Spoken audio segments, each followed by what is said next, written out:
Basi wanataka wote wameanza mida 800 ya mwisho. Pale wanaapproach mida 100 wanakuja sawa sawa kamili.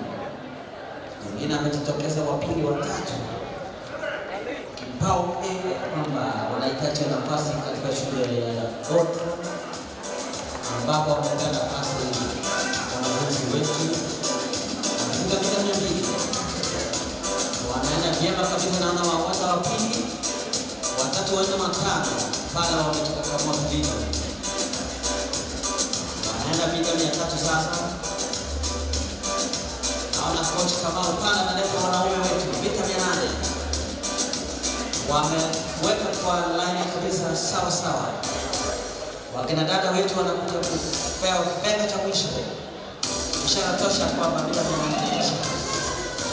Basi mwanadada huyo pili wa tatu anaona video walekea kwanza pale katika tatu wanapokuja wawili na wanamania nafasi ya kwanza wako sawa kabisa na kasipora waweze kupata nafasi ya kwanza. Basi naona mshindi pale anajionyesha kwa umbali, nafasi ya kwanza, nafasi ya pili, watatu naye anakuja pale, nafasi ya tatu anakuja sawa sawa kabisa. Mita 150 mabaki, mchezaji wa pili, watatu anakuja, anashangiliwa pale, anaongeza kiasi.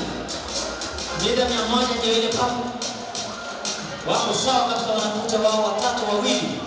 Nafasi ya tatu anakuja, anacheka kama nafasi ya tatu, anaongeza, ako sawa kabisa, anaongeza, anashika nafasi ya pili, anakuja sawa sawa kabisa, amekuja kabisa, amepita nafasi ya pili, ameshinda. Basi mita 800 ndio wanaume wetu wanapasha vizuri pale, na tutakuwa na hizi karibu 2-3 hivi wakitarisha kumaliza ibada ya siku ya leo.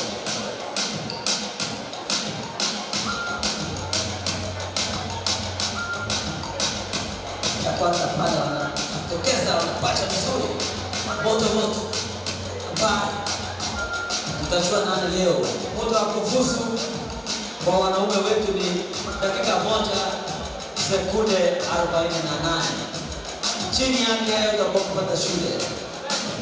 Basi tunasema wanaume hao watalala mbele, kipaumbele tosha kwamba shule ya Texas State na Kansas wanahitaji nafasi kwa